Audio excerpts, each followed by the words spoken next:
Welcome to square talks. నేను దీప్తి. ఈరోజు స్టూడియోలో ఎగ్జిస్టెన్షియల్ సైకాలజిస్ట్ హరిరాఘవ్ గారు మనతో పాటు ఉన్నారు. Hello sir. హలో అమ్మా. Hi sir. Introverts and extroverts మధ్య ప్రేమ, వివాహ బంధాలు ఎలా ఉంటాయి సార్? అసలు రైట్. లైఫ్ లాంగ్ వీళ్ళు హ్యాపీగా ఉండే సిట్యుయేషన్స్ ఉంటాయంటారా? రైట్. ఇదే అనుమానం చాలా మందికి వస్తూ ఉంటుంది. ఎవరు ఇంట్రోవర్ట్స్ అంటే వాళ్ళు చిన్నప్పటి నుంచి పెరిగిన వాతావరణం వల్ల ఒక టైప్ ఆఫ్ పర్సనాలిటీ ఏర్పడింది వాళ్ళకి. వాళ్ళు ఎక్కువ మాట్లాడాలని కోరుకోరు. అంటే అవసరమైతే మాట్లాడతారు. చాలామంది ఇంట్రోవర్ట్స్ అస్సలు మాట్లాడరేమో అనుకుంటారు. హ్మ్. వాళ్ళకి భయమేమో అనుకుంటారు. లేకపోతే సోషల్ యాంగ్జైటీ ఉందేమో అనుకుంటారు. Social anxiety is different. Introversion is different. Introverts వాళ్ళెప్పుడూ కూడా ఒంటరిగా ఉండాలని కోరుకుంటారు. హ్మ్. క్రౌడ్‌లో ఉండటానికి ఇష్టపడరు. ఇప్పుడు పబ్బులు, జాతరలు ఇటువంటి వాటికి దూరంగా ఉంటారు. వాళ్ళకెప్పుడు గూడా ఫిజికల్లీ స్పేస్ కావాలి. అండ్ మెంటల్లీ గూడా కొంత స్పేస్ కావాలి. టైం కావాలి. వెంటనే రియాక్ట్ అవ్వరు వాళ్ళు. అండ్ మాట్లాడతారు కానీ కేవలం విషయం గురించే మాట్లాడతారు. రైట్? వీళ్ళు కొన్ని టైప్స్ ఆఫ్ జాబ్స్ కన్‌ఫిట్. అంటే ఇప్పుడు న్యూస్ యాంకరింగ్ ఉంది. హ్మ్. లేకపోతేనేమో హ్మ్, బయటికెళ్ళి జర్నలిస్ట్ వాళ్ళనేమంటారంటే, జర్నలిస్టే వీళ్ళు గూడా. హ్మ్. బట్ బయటికెళ్ళి వాళ్ళని ఇంటర్వ్యూ చేసేవాళ్ళు. అంటే ఔట్‌డోర్‌కెళ్ళి చేసేవాళ్ళు.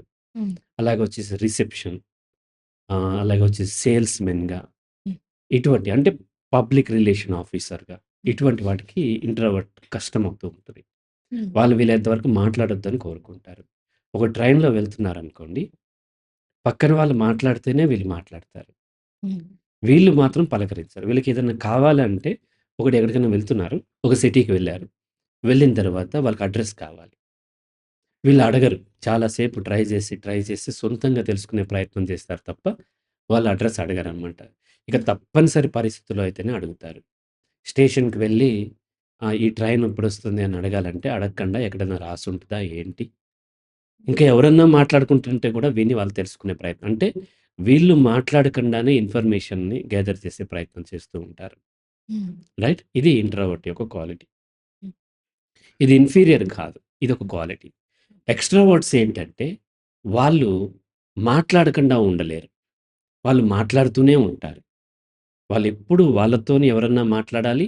లేదంటే వాళ్ళన్నా ఎవరితోన్నా మాట్లాడాలి. వీళ్ళు క్రౌడెడ్ ఉన్న ప్లేసెస్‌కి బాగా ఇష్టపడతారు. హ్మ్. పబ్స్ గానీ, జాతరలు గానీ, పొలిటికల్ మీటింగ్స్ కానీ, ఇటువంటి వాటికి ఎక్కువ ఇష్టపడతారు. అండ్ ఏదో ఒకటి మాట్లాడుతూనే ఉంటారు. బట్ సబ్జెక్ట్ తక్కువుంటది. హ్మ్. రైట్? సబ్జెక్ట్ లేకపోయినా ఏదో ఒకటి మాట్లాడేస్తూనే ఉంటారు. వీళ్ళు ఫిజికల్లీ అండ్ మెంటల్లీ స్పేస్ కోరుకోరు. ఎప్పుడు వాళ్ళ చుట్టూ 10 మంది మనుషులుండాలి. అలాగే వాళ్ళకి ఎప్పుడు ఎవరో ఒకరు ఇంటరాక్ట్ అవుతూ ఉండాలి. Either online, offline, phone whatever it may be. Introverts ఫోనొస్తే వాళ్ళు లిఫ్ట్ చేయరు. వాళ్ళ ఫోనే వాళ్ళు లిఫ్ట్ చేయరు. హ్మ్. ఎక్స్‌ట్రోవర్ట్స్ పక్కనోళ్ళ ఫోన్ గూడా లిఫ్ట్ చేసేసి మాట్లాడేస్తారు. వీళ్ళు ఈ ఔట్‌డోర్ వాటికి సేల్స్‌మెన్‌గా లేకపోతేనేమో బయటికెళ్ళి రిపోర్టర్‌గా లేకపోతేనేమో న్యూస్ యాంకరింగ్‌గా హ్మ్. లేకపోతే ఆర్‌జేలుగా, డీజేలుగా, వీజేలుగా ఈ ఎక్స్‌ట్రోవర్ట్స్ బాగా పనిజేస్తూ ఉంటారు. హ్మ్. రైట్? ఇది డిఫరెంట్ క్వాలిటీ. ఇదేమి సుపీరియర్ కాదు, ఇన్ఫీరియర్ కాదు. ఇంట్రోవర్ట్స్ కూడా అంతే. ఈ విధమైన క్వాలిటీ ఉంటుంది. దీని తర్వాత మళ్ళీ వాళ్ళలో కొంతమందికి ఎమోషన్ డామినేట్ చేస్తది. కొంతమందికి థింకింగ్ డామినేట్ చేస్తది.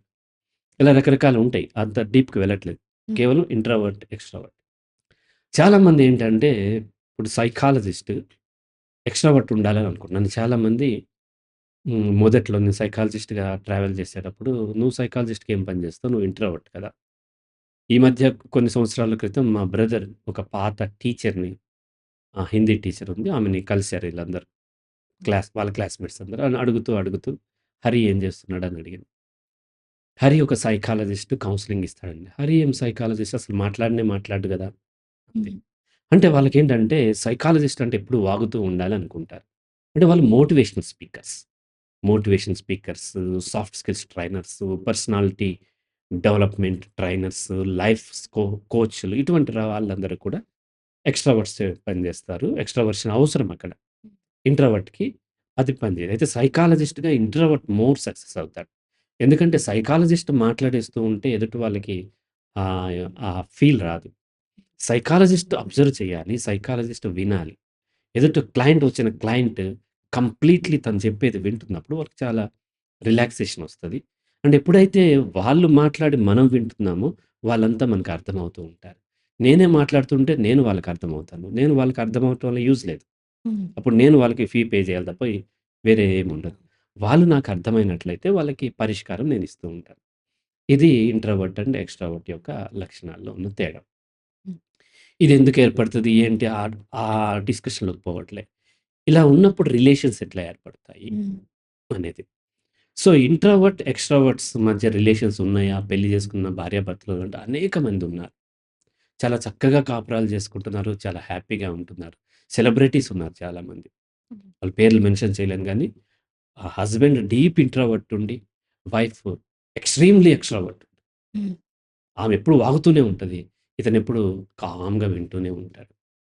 సో, ఇట్లాంటి జంటలు అనేకమున్నాయి. చాలా హ్యాపీగా ఉంటూ ఉన్నారు. అయితే ఇంట్రోవర్షన్, ఎక్స్‌ట్రావర్షన్‌లో ఇబ్బంది లేదు. థింకర్ అండ్ ఆహ్, ఫీలింగ్స్ హ్మ్. ఈ కౌంటర్ ఉన్నవాళ్ళు, అలాగే ఇంట్యూషన్ వర్సెస్ సెన్సింగ్ అని ఉంటాయి ఇవి. హ్మ్. ఇవుంటాయి. వీటిల్లో అపోజిట్ కాంబినేషన్ కొద్దిగా ఇబ్బందవుతుంటది. Hmm. Introvert thinker, extroverts feeling dominate చేస్తుందనుకోండి.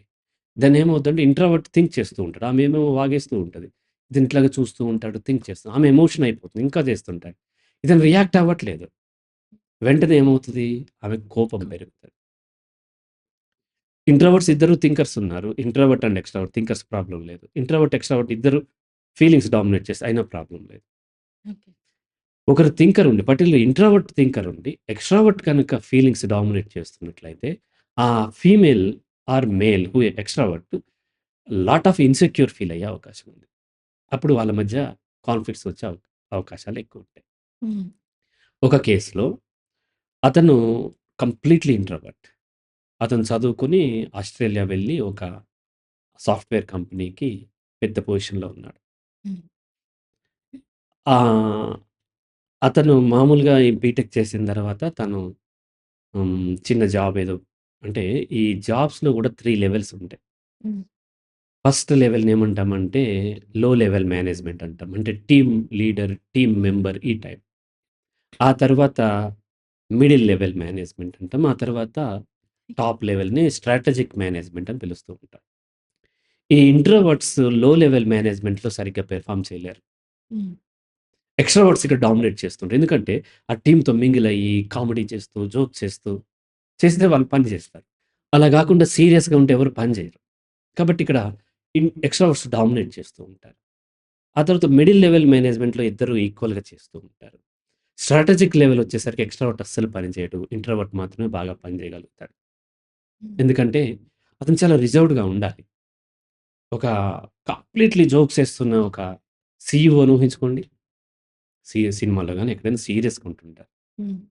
Completely comedy చేస్తున్న సీఈఓ ఉంటే కింద ఎవరు మాట వినరు. కాబట్టి అక్కడ ఇంట్రోవర్ట్ అనే అతను బాగా ఇంట్రోవర్ట్ పర్సనాలిటీ ఉన్నవారు అమ్మాయైనా, అబ్బాయైనా వాళ్ళు బాగా వర్క్ చేయగలరు. సీరియస్‌గా ఉండి ఆర్డర్స్ ఇచ్చి చేపించగలుగుతారు. హ్మ్.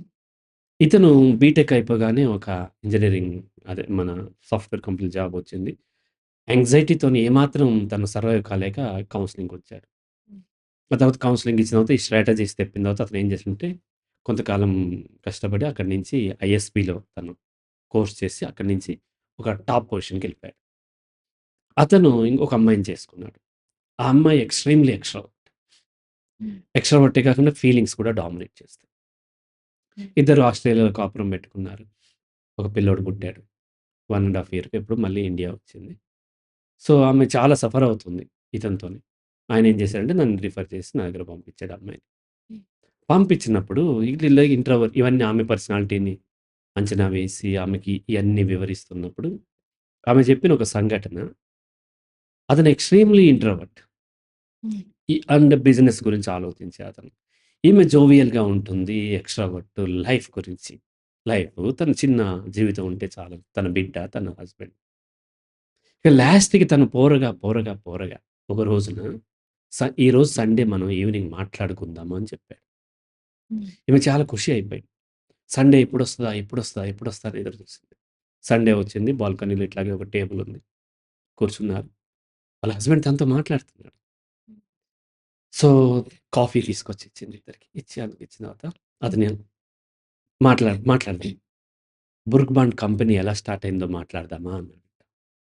హ్మ్. అనేసరికి ఒక్కసారిగా ఆమె, నేను మాట్లాడమంటే 'బ్రూక్ బాండ్' కంపెనీ ఏంట్రా అని చెప్పి ఆమెకి చిరాకు పుట్టిందనమాట. ఇలా ఉంటాయి వాళ్ళ మధ్య సంఘటనలు. హ్మ్. కాబట్టి ఇక్కడ మనం అర్థం చేసుకోవాల్సింది ఏంటి అనంటే ఇంట్రోవర్షన్, ఎక్స్‌ట్రోవర్షన్ కాదు. ఫీలింగ్స్ వర్సెస్ థింకింగ్ ఉన్నప్పుడు కొంత ఇబ్బందులు అవుతూ ఉంటాయి. హ్మ్. సో, మనం చూసుకోవాలి. మనం ఏదైనా మ్యాచెస్ కానీ, ఫ్రెండ్‌షిప్ కానీ చూసుకునేటప్పుడు ఏం పర్సనాలిటీ ఉంది. లాంగ్ టర్మ్ రిలేషన్ అంటే మ్యారేజ్ లాంటి, లివ్ ఇన్ రిలేషన్ లాంటి ఎంటర్ అయ్యేటప్పుడు ఏ టైప్ ఆఫ్ పర్సనాలిటీస్ ఉన్నాయి. హ్మ్. అంటే కంప్లీట్ పర్సనాలిటీ ఏముందో చూసుకొని కొన్ని మ్యాచ్ కావు. వాటిని వీలైనంత వరకు అవాయిడ్ చేయటం. లేదంటే అర్థం చేసుకొని ప్రవర్తించడం బెటర్. ఇంకొక కేసులో ఆ అమ్మాయి, అబ్బాయి వాళ్ళు చిన్నప్పటి నుంచి క్లాస్‌మేట్స్. వాళ్ళిద్దరూ ఇష్టపడ్డారు. ఎప్పటి నుంచి థర్డ్ క్లాస్ నుంచి ఇష్టపడ్డారు. హ్మ్. స్టిల్ వాళ్ళిద్దరూ ఒకరికొకరు మాట్లాడుకోరు. వాళ్ళ స్కూలింగ్ అయిపోయింది. అంతా అయిపోయి సో, వాళ్ళిద్దరూ చిన్నప్పటి నుంచి క్లాస్‌మేట్స్. ఒకరంటే ఒకరు ఇష్టమే. హ్మ్. కానీ ఎప్పుడూ కమ్యూనికేట్ చేసుకోలేదు. చిన్నప్పటి నుంచి వాళ్ళిద్దరి మధ్య ఏదో ఒక కాన్‌ఫ్లిక్ట్ వస్తూ ఉంటది. తర్వాత వాళ్ళు ఎవరి లైఫ్‌లో వాళ్ళు ఎళ్ళిపోయారు. ఓకే. సో, ఆ అమ్మాయి ఎక్స్‌ట్రీమ్‌లీ ఎక్స్‌ట్రావర్ట్ అండ్ ఈ అబ్బాయి కంప్లీట్ ఇంట్రోవర్ట్. అయితే ఇక్కడ సమస్య ఏంటంటే వాళ్ళిద్దరి మధ్య హ్మ్. ఇంట్రోవర్ట్, ఎక్స్‌ట్రావర్ట్ అయినంత మాత్రాన వాళ్ళ మధ్య కాన్‌ఫ్లిక్ట్స్ రావు. సమస్య ఇద్దరు కూడా ఇన్‌సెక్యూర్డ్‌తో వాళ్ళ ఫ్యామిలీ కండిషన్స్ వల్ల ఇన్‌సెక్యూరిటీతో పెరిగినవారు. హ్మ్. ఆ అమ్మాయి ఫ్యామిలీ కండిషన్ వల్ల, రకరకాల కారణాల వల్ల ఆమె ఇన్‌సెక్యూరిటీతో ఉంది. ఆమె అంతా ఎప్పుడు కూడా ఆత్మ న్యూనతతో బాధపడుతూ ఉంటుంది. ఈ అబ్బాయి కూడా అంతే న్యూనతతో బాధపడుతూ ఉంటాడు. హ్మ్. ఈ క్రమంలో వీళ్ళు తర్వాత విడిపోయారు. కొంతకాలం తర్వాత మళ్ళీ ఒక 30 ఇయర్స్ తర్వాత మళ్ళీ ఆహ్, ఎలాగైతే మళ్ళీ ఒక దగ్గర కలిసి మాట్లాడుకున్నారు. అది స్కూల్ గ్రూప్స్ ఉంటాయి గదా! హ్మ్. అందులో కలుసుకున్నారు. కలుసుకున్న తర్వాత కూడా వితిన్ డేస్, వితిన్ వీక్స్‌లోనే మళ్ళీ వాళ్ళు కలిసి ట్రావెల్ చేయలేకపోయారు. హ్మ్. ఎందుకిలా జరిగింది అంటే, ఇక్కడ మనం అర్థం చేసుకోవాల్సిందేంటంటే, ఎక్స్‌ట్రోవర్ట్ ఇన్ఫీరియర్‌గా ఉన్నప్పుడు ఏం చేస్తారంటే, ఎక్కువగా రియాక్ట్ అవుతూ ఉంటారు. హ్మ్. ఓవర్‌గా రియాక్ట్ అవుతూ ఉంటారు. ఎక్కువ మందితో కలుస్తూ ఉంటారు. ఇంట్రోవర్ట్ ఇన్ఫీరియర్‌గా ఉన్నప్పుడు మరింత ముడుచుకుపోయే అవకాశం. మరింత లోన్‌లీగా, ఎలోన్‌గా ఉండటానికి ఇష్టపడతారు. హ్మ్. ఈ డిఫికల్టీ వల్ల వాళ్ళిద్దరికి ఏమైందంటే, ఈ అబ్బాయి మాట్లాడకపోతే, ఆ అమ్మాయి ఏమనుకునేది, ఆ అమ్మాయి ఇన్ఫీరియారిటీ వల్ల, ఈ అబ్బాయికి నేనంటే ఇష్టం లేదు, ఎవరంటేనో ఇష్టం హ్మ్. అనే భావంతోని ఎప్పుడు కూడా ఇన్ఫీరియర్‌తోని అటాక్ చేసే ప్రయత్నం చేస్తది. ఈ అమ్మాయి ఇన్ఫీరియర్‌గా ఉండటం వలన ఎక్కువ మందితో మాట్లాడుతుంటే, ఈ అబ్బాయికి ఏమనిపిస్తది, నేనంటే జస్ట్ ఏదో టైమ్ పాస్‌కే వేరే వాళ్ళు గూడా ఇష్టమేమో హ్మ్. అని ఇతను ఇన్ఫీరియర్ ఫీల్ అవుతూ ఉంటాడు. ఈ కాన్‌ఫ్లిక్ట్ వల్ల వాళ్ళిద్దరి మధ్య ఏమైంది అనంటే, ఇక ఇయర్స్ గడుస్తూ ఉన్నాయి. దశాబ్దాలు గడుస్తూ ఉన్నాయి కానీ, వాళ్ళ మధ్య రిలేషన్ మాత్రం ఏర్పడలేదు. హ్మ్. అంతే కాకుండా ఈ పిల్లలు స్కూల్ కదా! స్కూల్‌లో పెరిగినప్పుడు ఒకరికి కొట్లాటలుంటాయి గదా! ఈ అమ్మాయి ఏం చేస్తది ఎక్స్‌ట్రావర్ట్ అవ్వటం వల్ల అందరితోనూ ఈజీగా మూవ్ అవుతది. హ్మ్. అతనితో ఈజీగా మూవ్ అవ్వగలుగుతది. అతని ఫ్రెండ్స్‌తో ఈజీగా మూవ్ అవ్వగలుగుతది. అతని యొక్క ఎనిమీస్, సో కాల్డ్ ఎనిమీస్ హ్మ్. చిన్నప్పుడు కొట్లాటలుంటాయి గదా! ఆ ఎనిమీస్‌తో కూడా ఈజీగా మూవ్ అవ్వగలుగుతది. ఇప్పుడు ఎప్పుడైతే ఎనిమీస్‌తో ఈజీగా మూవ్ అవ్వగలుగుతుందో, అప్పుడు ఇంట్రోవర్ట్ ఏమనుకుంటాడు? నా ఎనిమీస్‌తో చేతులు కలిపి నన్ను ఏదో ఒకటి చేద్దామని చూస్తుంది హ్మ్. అని అనుకునే అవకాశం ఉంటది. హ్మ్. అలా అనుకున్నప్పుడు ఇతను మరింత అటాక్ చేసినప్పుడు, అగో ఆమెను ఏదో ఒకటి అంటాడు. "నువ్వు వాళ్ళతో తిరిగావు, వీళ్ళతో తిరిగావు. మీ మధ్య ఎట్లాంటి సంబంధం లేదని ఏంటి?" అది ఇది అని ఇతను అంటూ ఉంటాడు. ఇట్లా అనేసరికి నన్ను ఇట్లా నా క్యారెక్టర్‌ని పాయింట్ చేస్తాడా? నేనెంత ఇతన్ని ఇష్టపడితే నన్ను నా యొక్క క్యారెక్టర్‌ని అంటున్నాడు అని జెప్పి, ఆమె దానికి కౌంటర్‌గా తీసుకునే అవకాశాలుంటాయి. ఇలా ఈ ఇన్‌సెక్యూరిటీతో ఉన్నటువంటి ఇంట్రోవర్ట్ అండ్ ఎక్స్‌ట్రావర్ట్ పర్సనాలిటీస్ ఉన్నప్పుడు, అప్పుడేమవుతదంటే ఆల్వేస్ ఒకరినొకరు బ్లేమ్ జేసుకుంటూ ఉంటారు. ఒకవేళ వాళ్ళిద్దరికీ ఇష్టముండి కలిసినా వితిన్ డేస్‌లోనే మళ్ళీ వెంటనే కాన్‌ఫ్లిక్ట్స్ వస్తూ ఉంటాయి. వాళ్ళు ఒకరినొకరు అనుకోవటం, ఒకరినొకరు బ్లాక్ చేసుకోవటం ఏదో ఒకటి జరిగే అవకాశాలుంటాయన్నమాట. కాబట్టి ఇక్కడ మనం గమనించాల్సిందేంటంటే పర్సనాలిటీలు అపోజిట్ అయినంత మాత్రాన ఇబ్బంది లేదు. ఇద్దరికీ మెచ్యూరిటీ ఉంటే ఎలా పర్సనాలిటీ అపోజిట్ అని ఇబ్బంది లేదు. హ్మ్. మెచ్యూరిటీ లేనప్పుడు మనం గమనించాల్సిందేంటంటే feelings versus thinking, sensing versus intuition. వీటిలో feelings and intuition and thinking and sensing ఉన్న ఇద్దరు ఉన్నట్లయితే ఈ 2 అపోజిట్ ఉన్నట్టయితే ఖచ్చితంగా కాన్‌ఫ్లిక్ట్స్ వస్తాయి. ఓకే. అలాగే వచ్చేసి ఇన్‌సెక్యూరిటీతో పెరిగినటువంటి ఇంట్రోవర్ట్ అయినా, ఎక్స్‌ట్రావర్ట్ అయినా ఇద్దరు ఇంట్రోవర్ట్‌లే ఇన్‌సెక్యూర్ అనుకోండి పెద్ద ఇబ్బంది లేదు. హ్మ్. ఆవిడ మాట్లాడదు, ఇతను మాట్లాడడు. హ్యాపీగా ఉంటారు. ఏదో ఒకటి మాట్లాడినప్పుడే మాట్లాడుకుంటారు. అన్నం వండి ఆమె అక్కడ పెడితే ఆమె వెళ్ళిపోయిన తర్వాత ఈయన వండుకొని నేను తినేసేసి ప్లేట్ అక్కడ పెట్టేసి వెళ్ళిపోతే ఆమె వచ్చి కడుగుద్ది ఇబ్బంది లేదు. లేదా ఇద్దరు ఎక్స్‌ట్రావర్ట్‌లే ఇన్ఫీరియర్‌తో ఉన్న పెద్ద ఇబ్బంది లేదు. ఎందుకంటే ఆమె ఇన్ఫీరియర్‌గా ఉన్నప్పుడు ఎక్కువ మాట్లాడేస్తే అతను ఎక్కువ మాట్లాడేస్తాడు. పెద్దగా ఇబ్బంది లేదు. కానీ ఇక్కడ సమస్య ఏంటంటే ఇంట్రోవర్ట్ ఇన్ఫీరియర్ అయ్యి, ఎక్స్‌ట్రావర్ట్ కూడా ఇన్ఫీరియర్ అయినప్పుడు వీళ్ళ యొక్క అంటే ఆత్మ న్యూనతతో ఉన్నప్పుడు వీళ్ళ బిహేవియర్‌లో కంప్లీట్ అపోజిట్ డైరెక్షన్‌లో వెళ్తూ ఉంటాయి. హ్మ్. ఎక్స్‌ట్రావర్ట్ ఏమో ఓవర్‌వెల్మింగ్‌గా బిహేవ్ చేస్తుంటే, ఇంట్రోవర్ట్ మరింత కామ్ డౌన్ అయిపోతున్నప్పుడు, ఈ రిలేషన్‌షిప్‌లో ఏంటంటే ముఖ్యంగా తన యొక్క మేల్ అంటే తన బాయ్ ఫ్రెండ్ గానీ, హస్బెండ్ గానీ, ఎవరైనా ఈవెన్ ఫాదర్ గానీ, బ్రదర్ గానీ, సన్ గానీ, తన మేల్ తనతో మాట్లాడాలి. మాట్లాడకపోతే కనీసం పోట్లాడాలి. పోట్లాట కూడా పోట్లాడలేదనుకోండి, ఆమెకి మరింత దారుణంగా ఉంటుంది. హ్మ్. రైట్? కాబట్టి ఇక్కడేమవుతది ఎప్పుడైతే తను ఇబ్బంది పడుతున్నాడో, ఆ ఇంట్రోవర్ట్ మరింత ముడుచుకుపోయి మాట్లాడటం మానేసేసరికి ఆమె ఇంకా రగిలిపోయి, ఇంకా ఓవర్ చేస్తది. ఇంకా ఓవర్ చేసేసరికి ఇతను మరింత ఇన్ఫీరియర్ అయిపోతాడు ఇతను. మరింత విత్‌డ్రా అయిపోతాడు. అప్పుడు ఆమె ఇంకా మరింత ఓవర్ చేస్తూ ఉంటది. ఇట్లా కాన్‌ఫ్లిక్ట్స్ అనేవి ఒక లూప్‌లో పడిపోయి ఒక స్పైరల్ మనకి సుడిగాలి అంటాం కదా!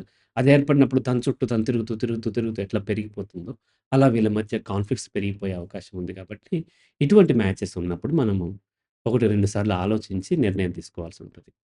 ఓకే. సార్ ఇంట్రోవర్ట్స్ ఎక్స్‌ట్రావర్ట్స్ ఇంట్రోవర్ట్స్‌గా అయ్యే అవకాశాలుంటాయంటారా? మారే అవకాశాలున్నాయి. కానీ, చాలా చాలా ఎఫర్ట్స్ పెట్టాలి. హ్మ్.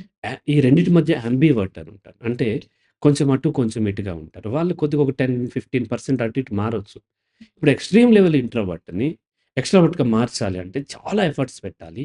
ఎక్స్‌ట్రీమ్ లెవెల్ ఎక్స్‌ట్రావర్ట్‌ని ఇంట్రోవర్ట్‌గా మార్చాలంటే అంటే ఎంత దూరం ఉంది అనే దాన్ని బట్టి ఉంటుంది. కాబట్టి మార్చటం కష్టము. అంటే ఇంపాసిబుల్ అనట్లే కష్టము. కానీ మారటం వల్ల ఉపయోగం ఏమి పెద్దగా లేనప్పుడు మనం ఆ ఎఫర్ట్స్ పెట్టం. ఏదో కొద్దిగా ఉంటే అటు ఇటు మారుతూ ఉంటది. ఇవి కూడా ఎప్పుడు ఫిక్స్‌డ్ ఉండవు. ఇంట్రావర్షన్, ఎక్స్‌ట్రావర్షన్ కూడా ఆ పర్సెంటేజ్ కొద్దిగా అటు ఇటు మారుతూ ఉంటుంది. అయితే ఎక్స్‌ట్రీమ్ ఉన్న వాళ్ళని మళ్ళీ ఎక్స్‌ట్రావర్ట్‌గా మార్చే ప్రయత్నం చేయము. అండ్ ఎక్స్‌ట్రావర్ట్‌గా ఉన్న వాళ్ళు కూడా ఇంట్రోవర్ట్‌గా మార్చే ప్రయత్నం చేయం. ఎందుకంటే ఆ ఎఫర్ట్స్ చాలా ఎక్కువ అవసరం అవుతాయి కాబట్టి, దాని బదులు అలాగే ఉంటూ లైఫ్ లీడ్ చేయటం వల్ల సేమ్ ఎఫర్ట్స్ వేరే దాంట్లో పెడితే వాళ్ళ లైఫ్ ఈజీగా అవుతూ ఉంటుంది. Thank you sir. చూసారు కదండీ! ఇలాంటి విశేషాలతో మళ్ళీ మీ ముందుంటాం. అంతవరకు సెలవు. నమస్తే.